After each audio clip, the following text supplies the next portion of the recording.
បាក់កេងមកពីភាពប្រច័ណ្ឌឬមកក៏ខំខាំងតែងចូលទៅលន់ថ្ងៃនេះអញតែងខ្លួនមកស្អាតណាស់កូនខ្ញុំគិតថាអញក៏ស្អាតដែរថ្ងៃនេះបរិយាកាសតិចណាមកក៏ស្លៀកខោស្ដាយយ៉ាងនេះអូនមិនឃើញពូមនុស្សប្រុសទាំងនោះកំពុងតែសម្លឹងមើលអូនទេមកកែនិយាយថាការពេលនេះប៉ុន្តែបើជាដណ្ដើមយកភាពតែងខ្លួនស្អាតបានរបស់អ្នកទៅវិញអូនសម្លាញ់ណាពេលនេះណាមិនតាន់បានទេ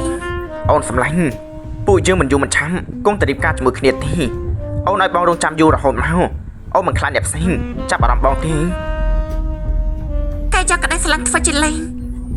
យកមកទម្លាយភាពអត់ធ្មត់របស់ខ្ញុំបន្តមកទៀតអ្នកក៏ចាប់ផ្ដើមបាត់បង់ភាពជាខ្លួនឯងបន្តិចម្ដងម៉ារីនឡើងជុលឈប់រៀនហើយធ្វើការងារផ្ទះទេចាំថ្ងៃក្រោយបងជាអ្នកចាំអូនជួយវេលុយបង2000សិនមកបញ្ញាប្រើការលុយសន្សំរបស់បងទុកចុះស្ដីនៅនឹងអូនកែត្រូវការលុយខ្ញុំក៏ផ្ញើឲ្យកែច្រើនបន្តិចទាំងនេះសុទ្ធតែមិនស័ក្តិសមនឹងអូនអីកន្លែងនោះជានន់មិនអញ្ចឹងឯងនាងនៅក្មេងមិនបានជាទៅរស់នៅបាត់នេះទៅវិញអញ្ចឹងអេសាច់បងបាត់ពិសោធន៍របស់បងពិតជាខួរក្បាលមានស្នេហាហើយ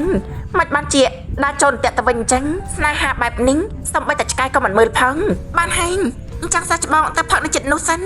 ពេលផឹកស្រាហើយបានជួបពួកឯងនោះនៅជួបទៀតទេអត់ទេសាច់បងចាត់ទុកថាមិនបានជួបពួក